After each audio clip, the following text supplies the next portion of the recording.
September 1978. A Boeing 727 is headed for the ground. Easy, baby, easy, baby. Ma, I love you.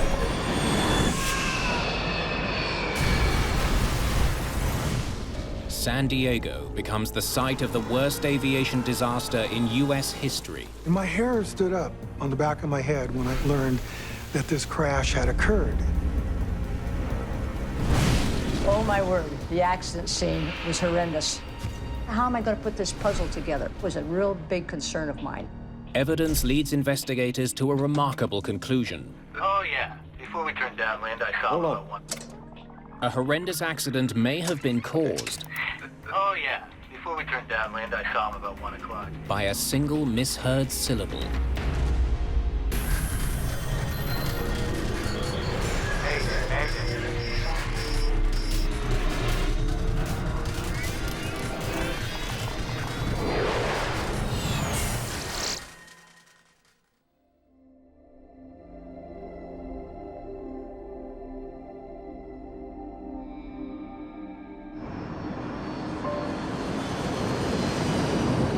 Pacific Southwest Airlines Flight 182 is on an early morning run down the coast of California, from Sacramento to San Diego. First Officer Bob Fox is at the controls.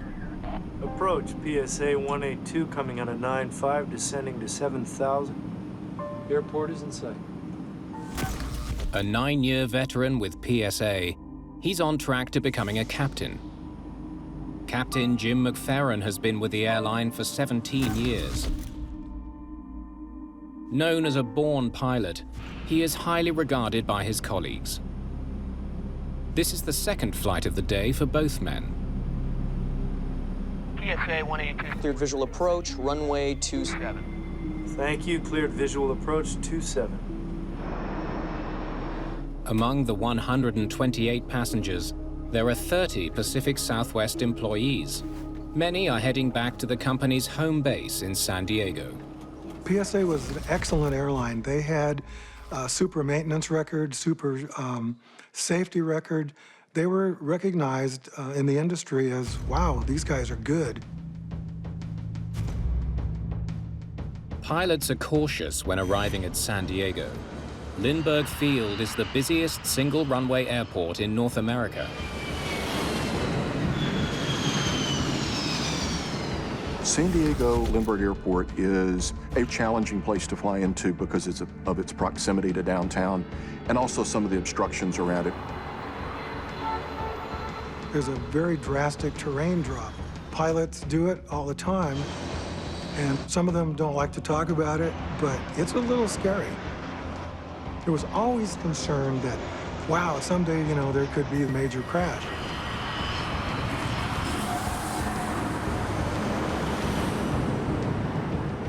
Several other airports nearby are abuzz with commercial, military, and private planes.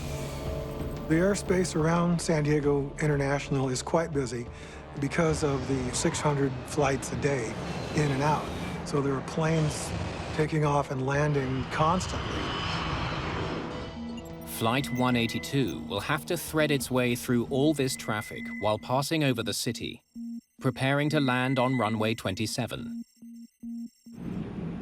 Martin Wayne is at the engineer's console. As they approach the airport, he contacts the company's head office. We're out of Los Angeles. San Diego at 0905. PSA 182. Roger. A little late, but thank you. I just called my off report. The guy started laughing. Make it up by reporting our next takeoff now. It's very nice. Even though they were fun and laid back, they were still highly professional. The crews were just personable. You felt like they wanted you to be on their airplanes. It was great. Catch our smile was their motto. It was an experience. It was fun.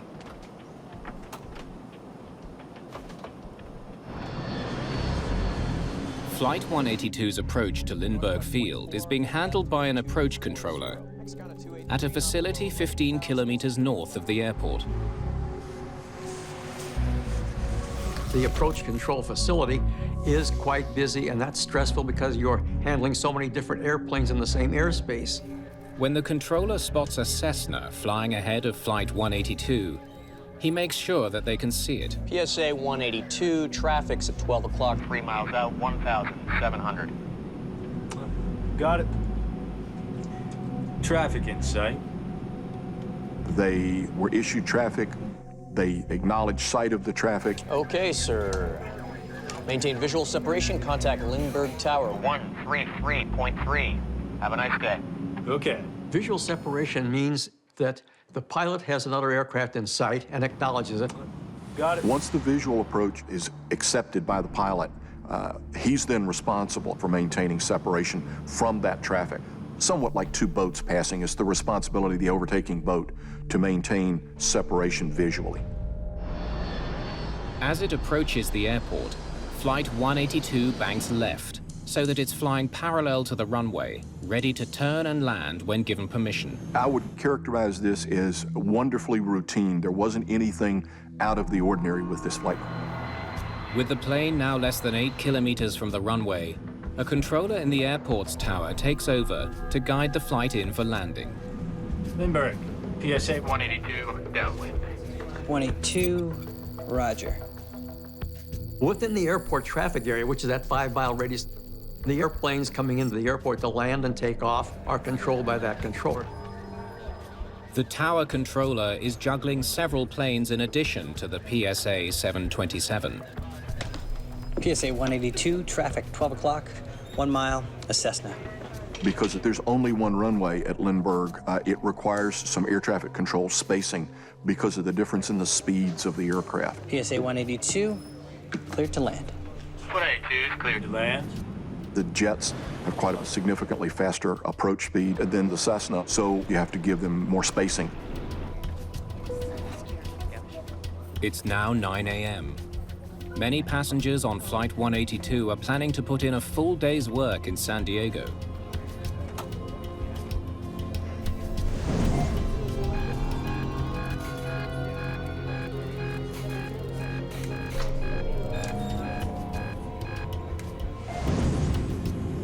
Gear down. Minutes from landing, pilot Bob Fox spots a distant plane. There's one underneath. I was looking at that inbound over there.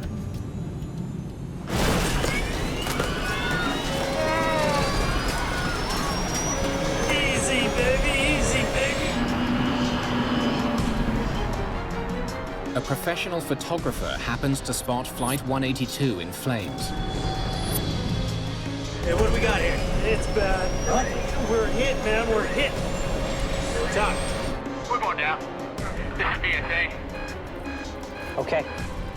We'll call the equipment for you.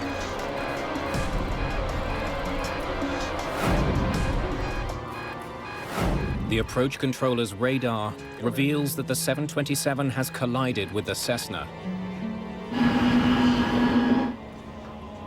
Jesus Christ.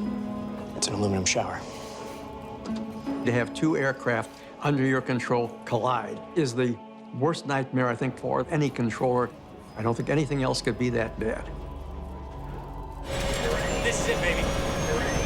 Brakes are down. Ma, I love you.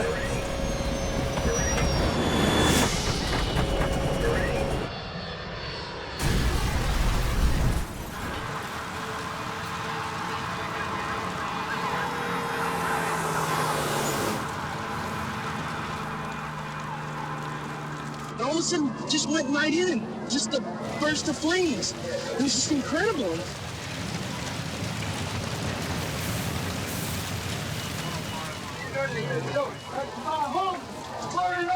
Can't do anything about it. Come on. And my hair stood up on the back of my head when I learned that this crash had occurred. This huge mushroom cloud of smoke and fire was seen by thousands of people. Two planes have collided and fallen from the sky over San Diego. The city is in shock. But the full scope of the tragedy is only beginning to emerge.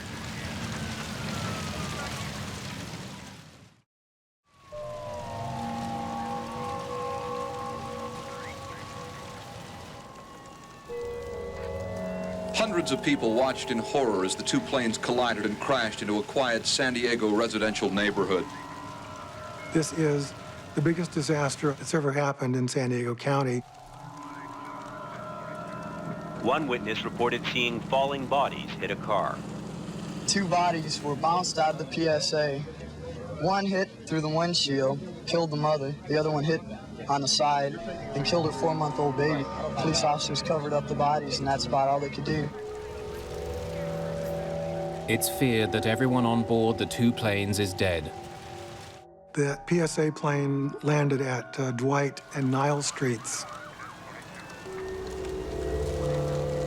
A Cessna landed about 6 blocks away in front of a house near 32nd and Polk.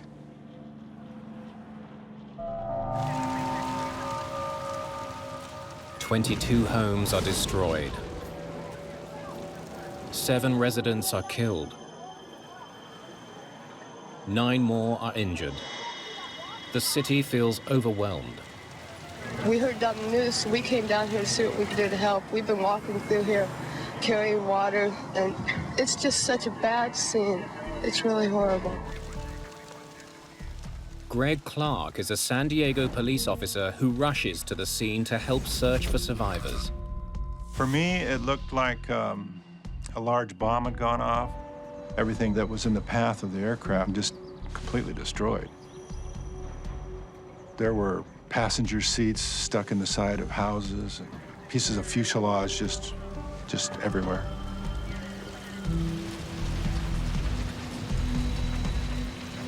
I found nobody that was in one piece. 2 hours after the crash, NTSB investigator Wally Funk arrives from Los Angeles.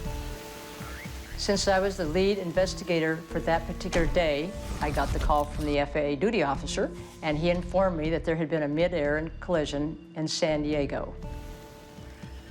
Oh my word, the accident scene was horrendous. First, the San Diego Police Department escorted me in and introduced me to the fire marshal, because they have control of the entire wreckage. Any survivors yet? That was just chilling, that you suddenly realize there are no survivors. The medical personnel were frustrated because everybody came to the realization that there was nothing that they could do. 144 people are dead, including the 7 on the ground. It's the biggest airline disaster in American history. It was entirely something that I had not expected. There was so many bits and parts and pieces around not only the aircraft, but the homes. I just started by photographing and writing notes.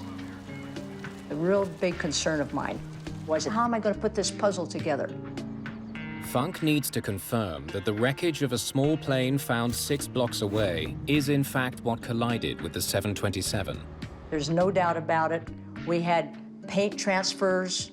We had pieces and parts from the 2 different aircraft. Yes, this was an absolute mid-air collision. There's no doubt about it. But there's a much larger question looming.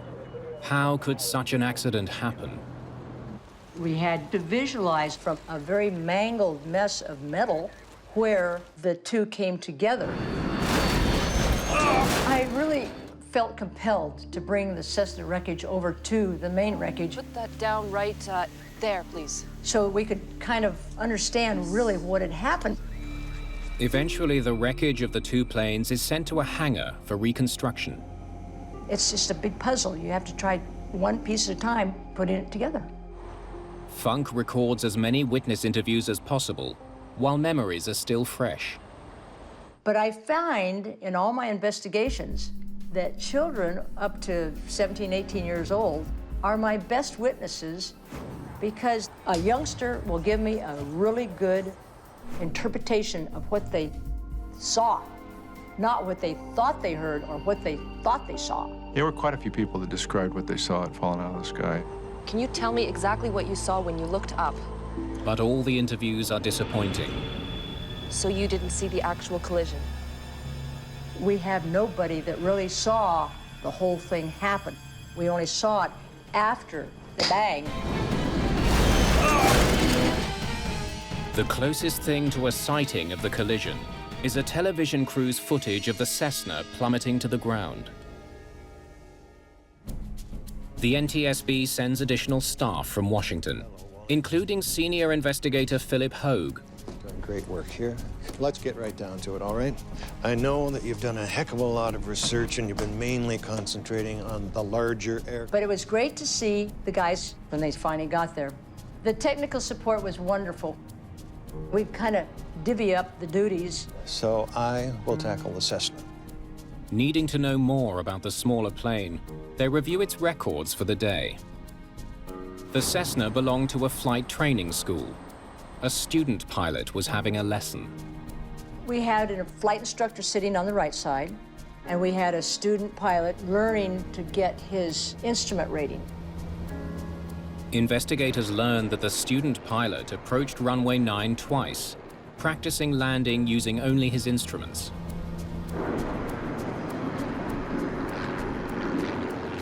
Instrument pilots need more the practice of approaching the runways as opposed to the landings. Local media jumped to a conclusion. There were a lot of people who thought that the crash had to be the fault of that Cessna because it had a student pilot. There can be a built-in bias in traveling public's mind and the media's mind that airliners should have priority in and out of airports. And this is not the way that it works. It's a first-come, first-served system. However, with a jetliner on an assigned glide path coming into a major airport, people wanted to know how come that little airplane was up there in the way. Hopefully, the black boxes salvaged from the crash site will help answer this question. One was up front, which was the voice recorder, and one was in the aft stairwell, which was the instrument recorder. They were flown back to Washington, D.C., figuring out what was said in the cockpit and what the instrument said takes a lot of time. In the meantime, investigators interview the first of the two controllers who were guiding the planes. Can you show us the two flight paths?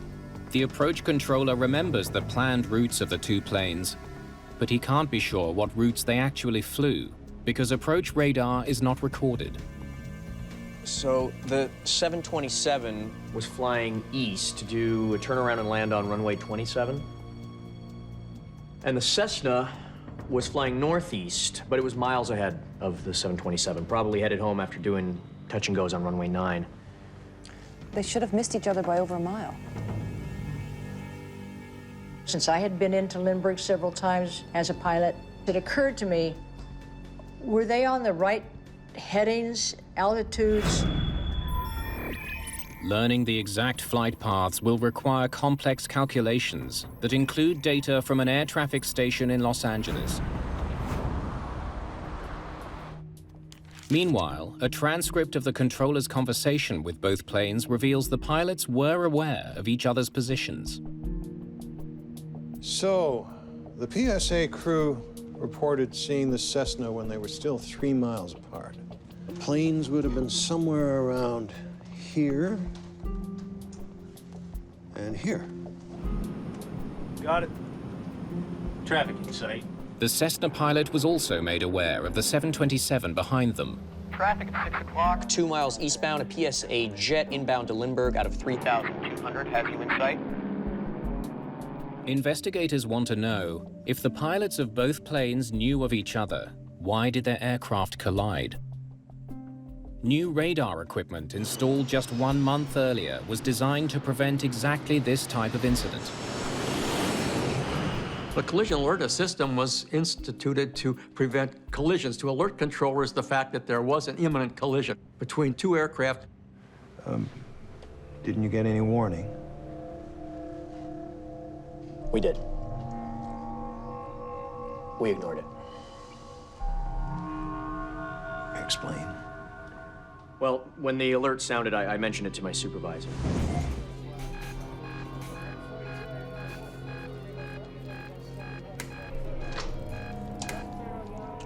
It's alarm again.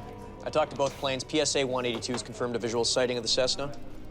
We're not expected to contact the pilots if they're flying by visual rules. Not to mention we get about 13 alarms a day, so.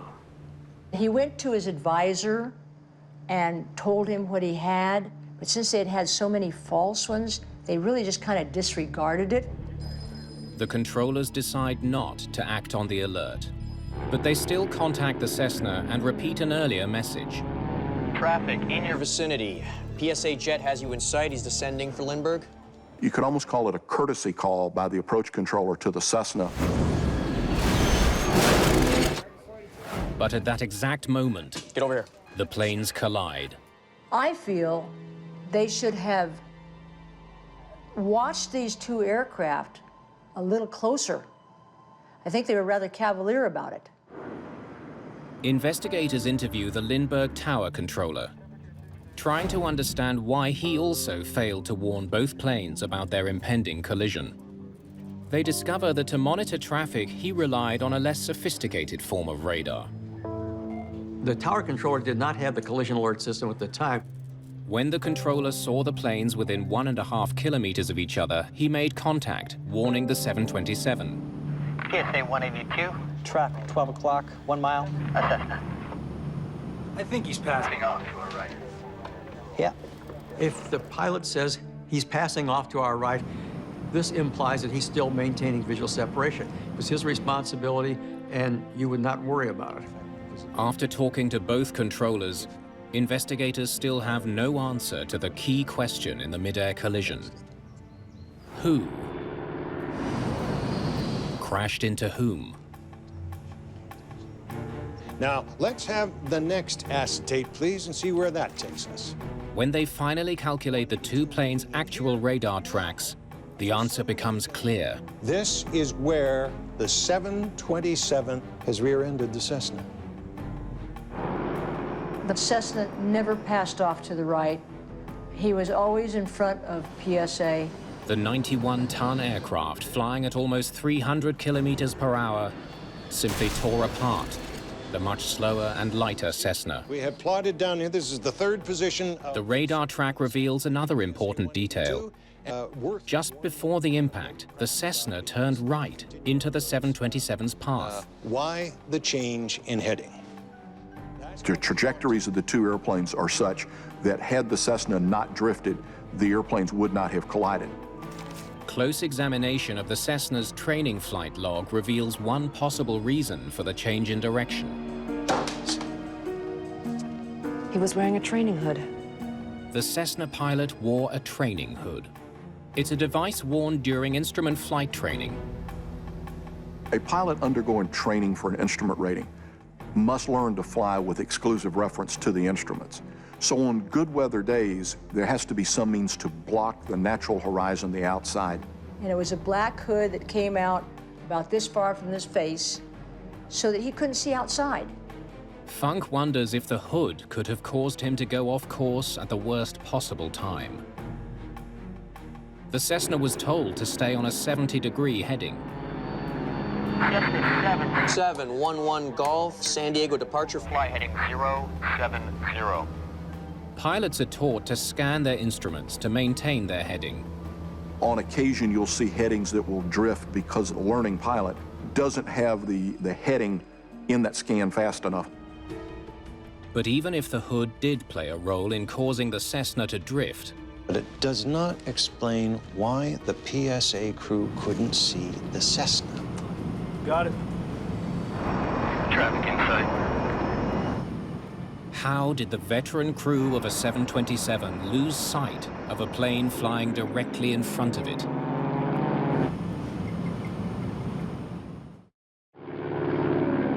Investigators now realize they may never find out why the pilot of a Cessna changed its heading, putting it on the same flight path as a 727. Why the Cessna pilot did not stay on his assigned heading, I can't answer that question. But it's important to know that that drift of that heading wasn't so severe that the air traffic controller called them and said, "What's your heading?" So clearly they did turn according to the radar, but the significance of it is a bit more questionable. What's not in question is that it was the responsibility of the 727's crew to avoid the Cessna. The PSA crew, when they acknowledged they had the Cessna in sight, at that moment became responsible for keeping the airplane separate. In Washington, investigators review the PSA crew's last moments on the recovered cockpit voice recording. All right, hit it. Are we clear of that Cessna? Supposed to be. I guess. I hope. Oh, yeah. Hold on. Go back. Philip Hogue focuses in on the conversation recorded 35 seconds before the collision. Are we clear of that Cessna? Supposed to be. I guess. I hope. Oh, yeah. Before we turned downwind, I saw him about 1 o'clock. Probably behind us now. The PSA crew not only doesn't see the Cessna, they assume they have already passed it. It was right in front of them the whole time. The 727, when it's flying in level flight, is a slightly nose-up condition. So that the pilots, as they look out, they're looking over the nose of the airplane. Was the nose of the aircraft high and they didn't see the Cessna? They may not have realized the Cessna was as close as it was. The NTSB conducts a study to determine how long the PSA crew could see the Cessna through their windscreen. Well, welcome aboard. Now, use the reference points to adjust your seat. They start by adjusting the pilot's seats for optimal viewing, using a device called the Design Eye Reference Point. The manufacturers designed a very simple but very effective system where you line up little balls in the center post of the windscreen that puts your eye in the same position every time. Now, if you would, please take a measurement from my eye line to the white ball in the middle.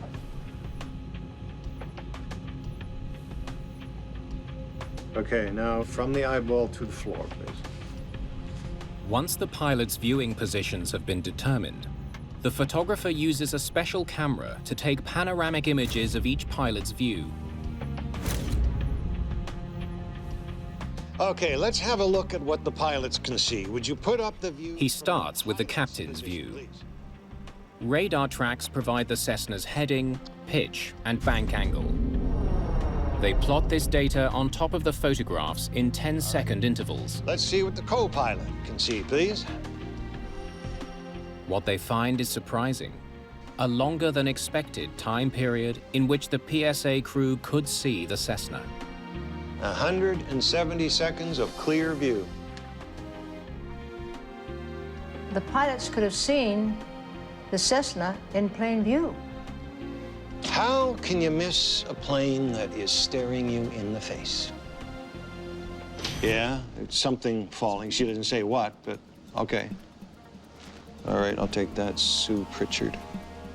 Investigators wonder if witness reports can shed some light on the mystery. They discover that there may have been something in the air that misled the pilots. We had collected 220 witness reports, but 16 of those witness reports revealed that they thought they saw other aircraft in the area.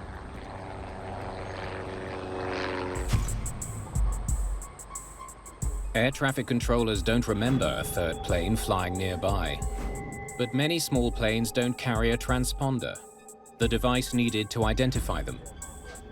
Had they not had a transponder, the third airplane may not have been visible to the radar in the San Diego approach facility. Investigators study the cockpit recordings more closely, searching for clues about a third plane. Oh, yeah. Before we turned downwind, I saw him about 1 o'clock. Probably behind us now. 35 seconds before the crash, the crew assumed the Cessna was safely out of the way. But the captain's 1 o'clock reference seems odd.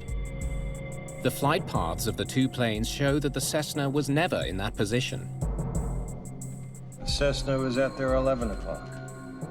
So, what plane were they looking at? The fact that it was at 1 o'clock instead of 11 o'clock indicates that there's a possibility that he saw another aircraft. It may have been quite some distance away, but he saw another aircraft. Then another clue about a possible third plane. There's one underneath.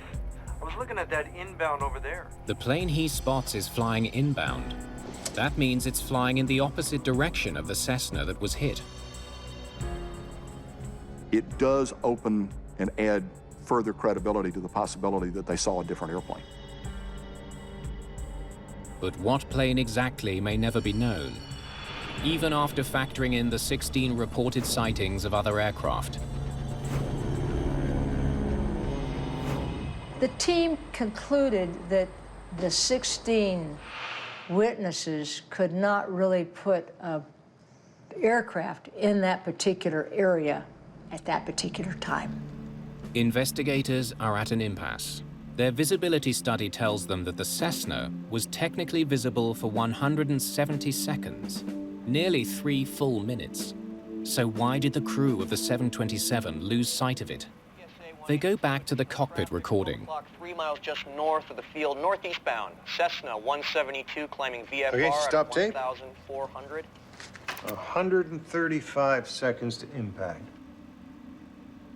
This is when the controller first mentioned the Cessna. Okay, roll tape again.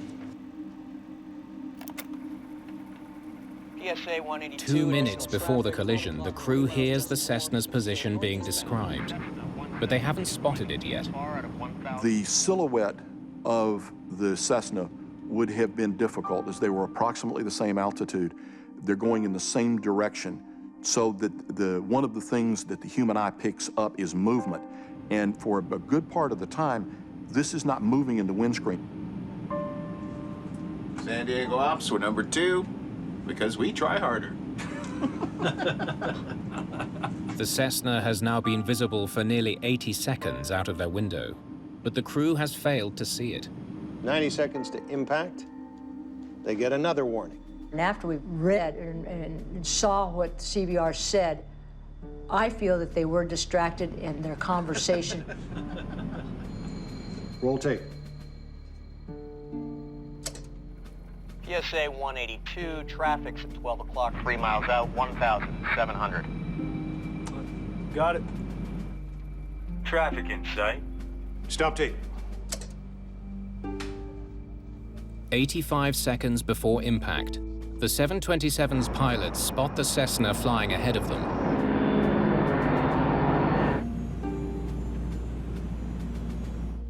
The crew is then instructed to use visual flight rules and contact the Lindbergh Tower. Okay, sir. Maintain visual separation, contact Lindbergh Tower. 133.3. Have a nice day. Okay. They saw it 1 second, and then they didn't see it another second. Well, was the conversation such that they looked away and missed it? The crew must now keep the Cessna in view while performing other tasks. The captain contacts the tower controller and prepares for landing. Lindbergh, PSA 182, downwind. The wings need to be configured with the proper slats and flap settings. The landing gear must be lowered. Systems have to be adjusted. All of these things are going on. So it's a busy place for 3 people in a 727. At this critical moment, no one is keeping an eye on the Cessna.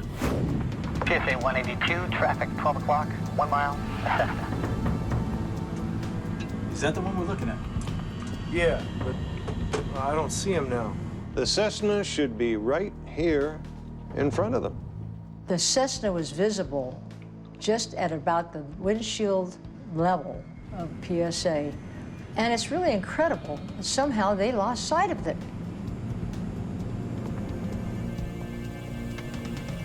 Okay, can you show me how you normally adjust your seat, please? But when investigators learn more about how PSA pilots adjust their seats, they begin to understand how the crew may have lost sight of the Cessna. That's it? You don't use your reference points? It's not a requirement to utilize the manufacturer's designed I-reference position. Investigators discover that many pilots adjust their seats to their own personal settings. Pilots come in all sizes and shapes. They learn quickly to adjust the seats to the position that's comfortable. Some pilots want to sit lower so they can see their instruments better. From this new seat position, the Cessna's location on the windshield is recalculated. The results show an important difference between the two seat settings. With the new setting, the crew would have had the Cessna in view for only 5 to 10 seconds, not a few minutes. 5 seconds. That's all. The position of the Cessna was down below the nose or the reference that the pilots could see. If they had moved their heads up, the Cessna was still visible, but otherwise it was below the windscreens. Okay, let's play Find the Cessna. But even assuming that the crew did lean forward, investigators now realize they would face other problems in spotting the Cessna. It's almost camouflaged. They become harder to see, and the terrain makes it even more so because you have white roofs, you have dark roofs, you have roads, you have lakes, you have trees, so the background changes and the aircraft will move across this background. Is that the one we're looking at? Yeah. I don't see him now. The Cessna is now flying too close to the 727 to be viewed without leaning forward, and it's against a backdrop that makes it hard to recognize. PSA 182. Cleared to land. 22 is cleared to land.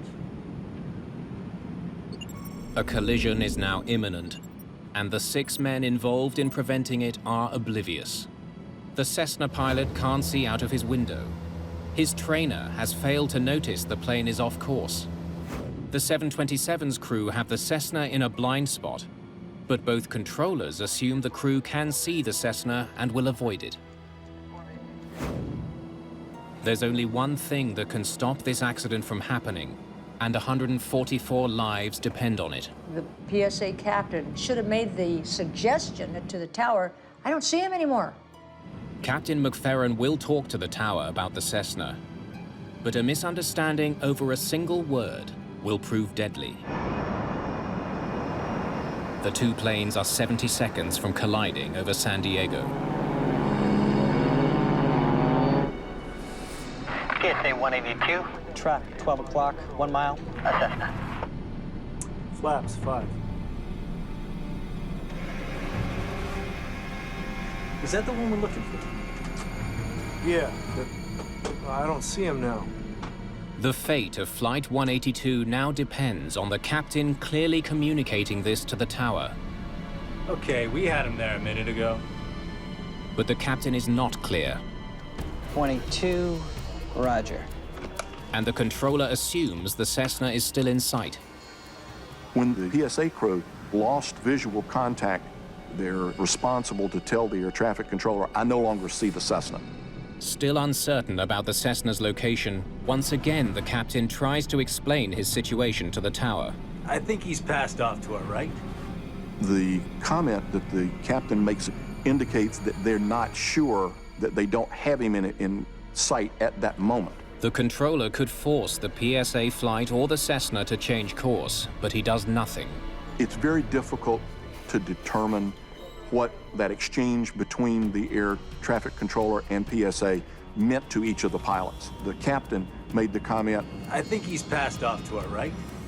Indicating that he wasn't 100% sure. The air traffic controller heard it as a declarative statement and answered, yep. What that meant to the PSA crew, I'm not sure we'll ever know. He was right over here a minute ago. Yeah. But they were satisfied with the situation enough that they continued the approach, and the air traffic controller was satisfied with the situation enough that he did not make any further comments about it. Okay, we had him there. Investigators want to know why the controller took no action. They compare 2 separate recordings of the conversation between the captain and the controller. Okay, Chris, let's hear the cockpit first. I think he's passed off to our right. Passed. I thought I heard passing before. Double check that, please.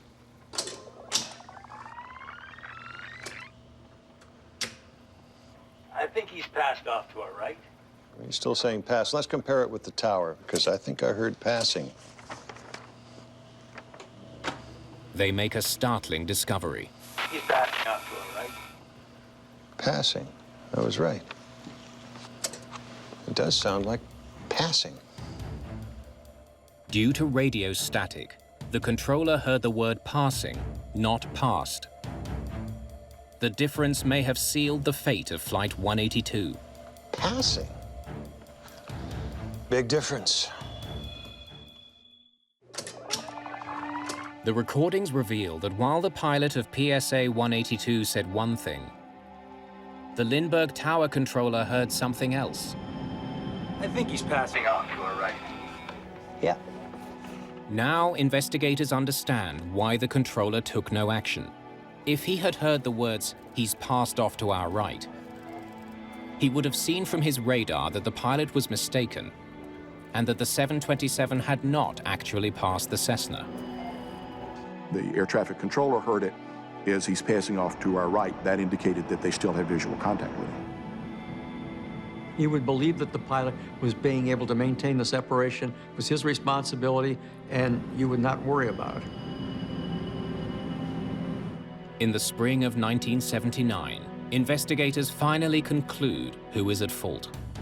The determination of the board's report is very clear that the crew obviously did not see the aircraft Cessna in time to divert it away from a catastrophic accident. The PSA crew, when they lost visual contact, is responsible to tell the air traffic controller, "I no longer see the Cessna," and that they did not do. The Cessna pilot is also mentioned as a factor for changing course without notifying the tower. Both controllers are criticized for not following protocol and giving the 727's crew the specific heading of the Cessna.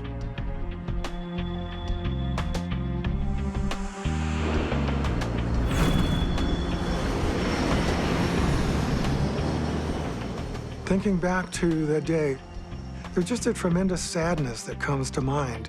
You know that accidents happen, but you think this was an accident that could have been prevented, but it wasn't.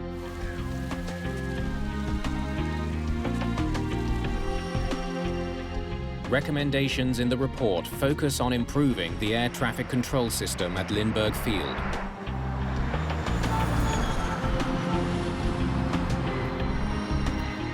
They changed procedures after this.